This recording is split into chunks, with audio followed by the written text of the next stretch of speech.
Okay, so I think I record. Starting over. Don't move. All right, so synthesis and decomposition reactions. Synthesis, remember, means to make. We're going to have one product, whereas decomposition means to break down. Wait, go back this way. Okay, so our main feature, again, one product and one reactant for decomposition. An element plus an element is going to give me one product, which is going to be a compound. We're going to have, let's do this. Like, for instance, aluminum fluorine will give me aluminum fluoride. Never forget your what there, Zach? Diatomic molecules, your Brinkelhoff twins.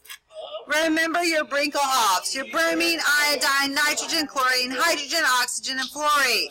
And they're only Brinkelhoffs when they're by themselves. What's the chemist's favorite actor? Okay, so we have a metal oxide plus carbon dioxide is going to produce a metal carbonate. Make sure you remember that. So manganese 3 oxide plus carbon dioxide forms a manganese 3 carbonate.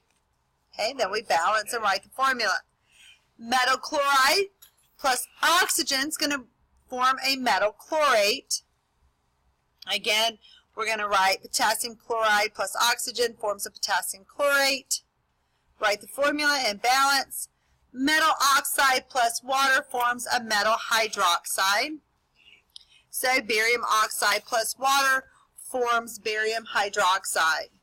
Okay, so the opposite is the decomposition. Compound, when we have one reactant, is going to break down into its elements. So nitrogen dioxide is going to break down into nitrogen plus oxygen.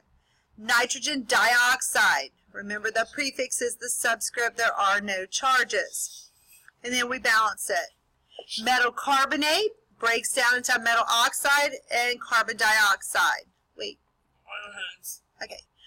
So aluminum carbonate is going to be my metal, and that's going to break down to aluminum oxide plus carbon dioxide. Again, then we write the equation and balance it. Metal chlorate breaks down into the metal chloride plus oxygen. Cobalt 2 chlorate. The 2 is going to transfer over to cobalt 2 chloride plus oxygen. So we write the formula and balance it. And last but not least, metal hydroxide breaks down into metal oxide plus water, forming aluminum oxide and water. Okay, last but not least, we did this reaction to review, single replacement reactions. Single replacement reactions, you must check the activity series to also called determine if a reaction will even occur. Reactants will be an element and compound on both sides of the arrow. You must memorize these situations, but even looking at the activity series will help us. Aluminum iodide plus chlorine, so right there, goes to show me that I have a compound plus an element, giving me a element plus a compound. You have to memorize in order fluorine, chlorine, bromine, and iodine, which is the way the halogens are on the periodic table. So the question is, will chlorine? No, it wasn't.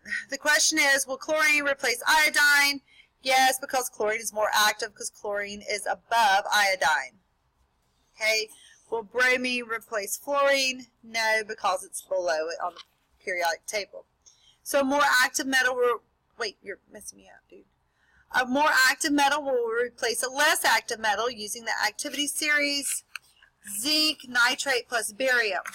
So we look on our, will zinc replace, no, will barium replace zinc? So will barium replace, where's zinc? Zinc. Yes, because zinc is below and barium is above, so it's more active. Again, iron plus silver carbonate.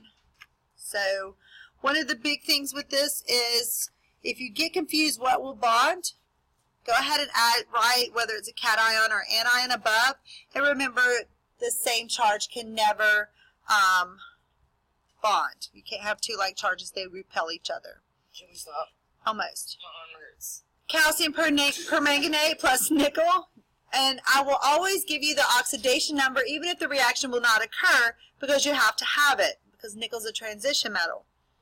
So nickel 3 permanganate plus calcium. So the question is, will calcium replace nickel? Yes, because calcium is more active. Then we have a metal might replace a hydrogen and an acid. We'll use these side notes to determine. So this is pretty straightforward if we look at, use this activity series that you'll always be given. You did great.